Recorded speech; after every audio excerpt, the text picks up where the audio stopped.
Então, gente, nós vimos nas últimas aulas ali a colonização espanhola, né? Mas não foram só os espanhóis, e depois a gente vai ver os portugueses, que chegaram na América. A gente vai ter a colonização inglesa e holandesa também nesse território. Então aqui vocês vão colocar o título, colonização inglesa e holandesa, vão copiar o objetivo, tá?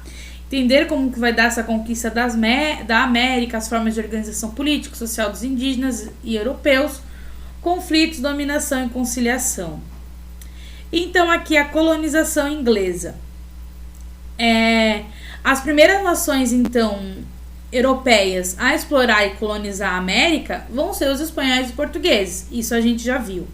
Só que novas potências coloniais vão surgir. Outros países também vão querer colonizar essa região que foi descoberta, né? Que antes não se conhecia, agora existe uma outra região ali que não, teoricamente, não tinha ninguém, afinal, para eles indígenas não era ninguém, mas existia gente morando ali. E os principais países que vão fazer isso são a Inglaterra, a França e os Países Baixos, tá? Mas a gente vai falar agora, por enquanto, da colonização inglesa. Então, os ingleses vão começar a explorar o leste da América do Norte, no início do século XVI. Então, vai ser essa região aqui, ó, tá? Bem no litoral, e aqui a América do Norte. Então, vocês podem ver até mais próximo aqui. Então, a colonização inglesa na América vai ter seu início a partir de 1584. E a primeira colônia, então, se localiza na região da Virgínia. Bem aqui vai ser mais ou menos onde surge a primeira colônia. E a primeira colônia vai se chamar Jamestown, que vai ser então homenagem, um nome ao rei inglês James, né? Jamestown, então a cidade ali de James, ou a colônia ali de James. E depois a gente vai ter a formação de outras colônias, outras cidades. Então, os motivos que vão levar os ingleses a colonizarem a América do Norte. Por que eles decidem fazer isso? Um crescimento do nacionalismo inglês, ou seja, né, esse amor à nação inglesa, e daí eles vão querer dominar outras regiões, né? A ameaça da Espanha de invadir a Grã-Bretanha para impor o catolicismo.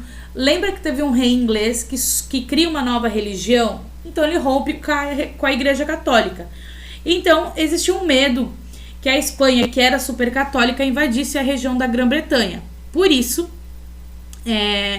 eles decidem então dominar uma região da América, que era dominada pelos espanhóis. Eles também pensam na ideia de expandir o seu comércio, tá? Existia já na Inglaterra, na Grã-Bretanha, uma superpopulação, ou seja, não tinha mais espaço para as pessoas morarem naquela região. É um país pequeno, ele é uma ilha, então não tinha muito para onde crescer. E alguns ingleses, então, vão buscar uma liberdade religiosa. Quando esses imigrantes, então, decidem vir para a América, colonizar a América, eles assinavam um contrato que eles trabalhavam por 7 anos para pagar as dívidas da viagem. E a coroa inglesa não interferia muito na vida dentro das colônias. Era só você pagar essa dívida e estava tudo certo. Então a gente vai ter aqui, né, como eu falei, a questão religiosa vai ser um dos motivos que faz com que os ingleses deixem a Inglaterra e venham para a América, tá? Os imigrantes que vieram para a América, então eles buscam uma liberdade religiosa.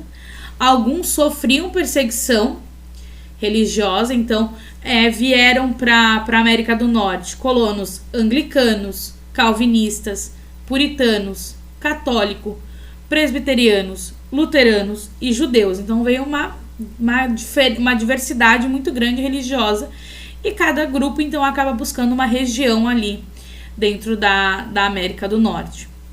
Então a gente vai ter a formação das 13 colônias, tá? Então a gente vai ter a primeira que surge aqui na Virgínia, e depois eles vão se organizando e vão formando mais 12 colônias. Então a gente vai ter a colônia da Geórgia, Carolina do Sul, Carolina do Norte, Virgínia, Maryland, Delaware, Pensilvânia, Nova Jersey, Connecticut, Rhode Island, Massachusetts, New Hampshire e Nova York, tá? Então, essas colônias, elas eram independentes. A Geórgia tinha a sua política, a sua questão social e econômica diferente da Carolina do Sul, que era diferente da região de Nova York. Então, cada região administrava suas coisas da maneira que eles achavam necessários, tá? Então, a gente vai ter aqui as colônias do norte, que vão ser chamadas de Nova Inglaterra. Elas vão ser formadas por 2 grupos religiosos diferentes. O clima no norte não era favorável para a agricultura em grande escala, então eles vão começar a desenvolver atividades comerciais e a construção naval. As colônias centrais, elas vão ser uma das últimas a serem ocupadas pelos ingleses. Elas vão desenvolver uma agricultura extensiva, porque o solo era muito fértil, e vão desenvolver uma agricultura para venda também. E ela foi uma região ocupada não só por ingleses, mas por holandeses e suecos. Já as colônias do sul vão ser terras que vão focar na produção agrícola, porque elas eram terras férteis e tinham um clima muito favorável para isso.